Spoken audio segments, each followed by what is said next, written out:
Now, they're going to have 10 million youth police. They're going to be called environmental community officers, and they're going to be Yugen, starting at age 12. Al Gore has announced this. So you're going to have 10 million Enviro cops, more than 10 million auxiliary community police. These young people are going to love power, and it's all happening. Now, it's also being announced in England. And Steve Watson happened to see this in the newspaper, went to the major website.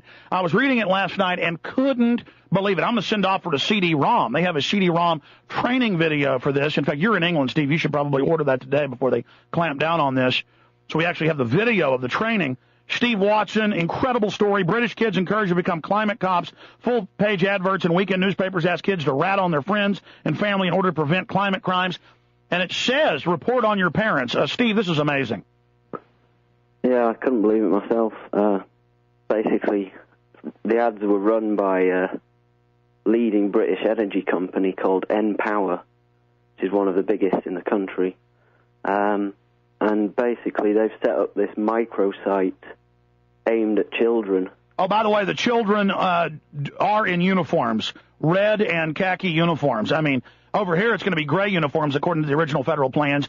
In England, you're going to be facing red uniforms, red tops, khaki bottoms. Go ahead. And utility belts, looks like with tasers.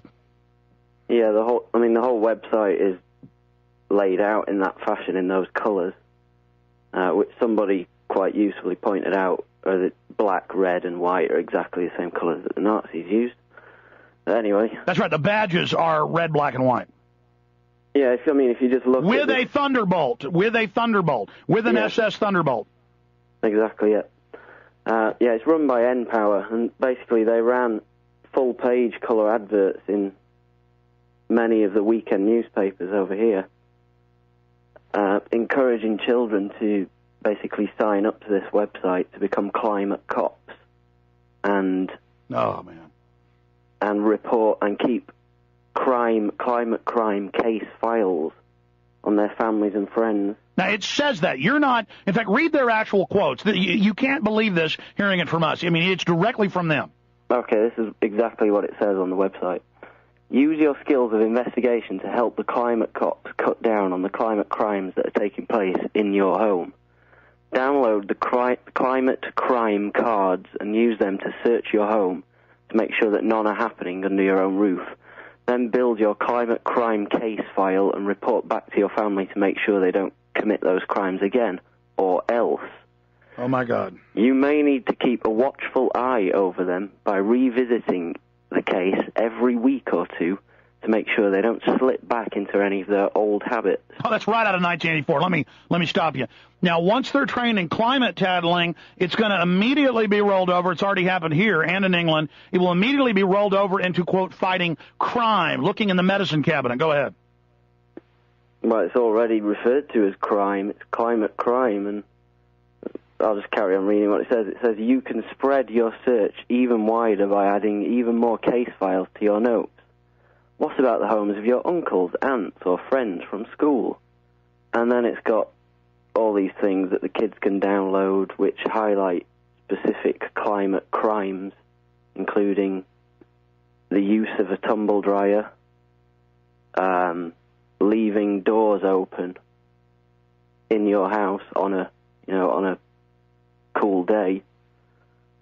Things like this that are obviously completely evil. Not using energy-saving light bulbs, which require, as we've reported before, require total refits throughout the whole house, and basically don't save as much energy because they require being on all the time in order to be efficient. And like you said, and they're filled with mercury and lead, and they say call a hazmat team if one breaks. Yeah, I think it was the EU banned the materials that are actually used in them. But like you said, it's again used in 1984 by George Orwell as the instruction manual, because in that book, children are encouraged by authorities to spy on their families and parents and turn them in if they transgress against the state for minor things. You have to teach your children now the state is predatory, not to trust government, not to trust uniforms. Explain to them that mommy and daddy are going to go away to a work camp if they ever talk bad about the family. I mean, period. We're now in the Soviet Union. Steve? Yeah. I mean, I had a hard time writing this article, to be honest, because it was really just sickening. But, you know, you can imagine parents having to explain to their children why they haven't, you know, spent all their savings on energy-saving light bulbs. And well, it puts the children above the parents.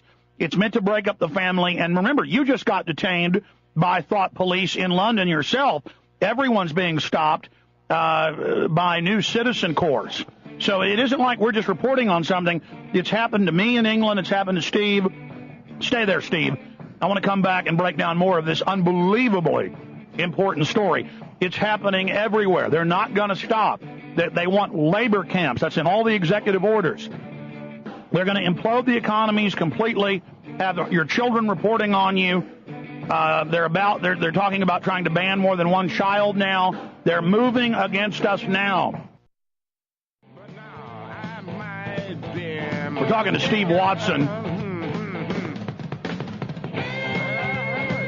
This is classical tyranny you're witnessing. I told you this is about taxes. All this phony environmentalism is about diverting you from real environmental issues onto secret police, taxes, total control. They get you dependent on fossil fuels. They keep you from getting alternatives, and then now they start squeezing you.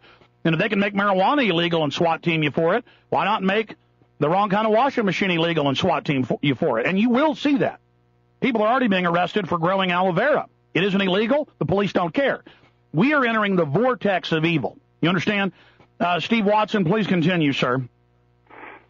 Well, yeah, and climate change really is a really good way for them to do this kind of thing, because it's easy to, you know, class people as second-class citizens if they don't submit to the sort of consensus on the climate change.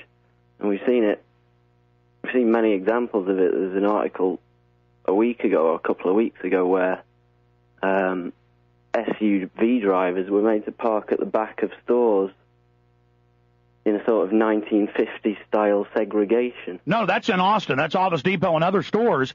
And they have little environmentalists that work there who come out and call tow trucks on you. It's just, again, and by the way, you can't park your SUV at Zilker. Every time I'm down there, they're slashing tires. Yeah, so it's, you know, that's akin to sort of not allowing black people on buses. It's misusing control of our lifestyles in the name of climate change.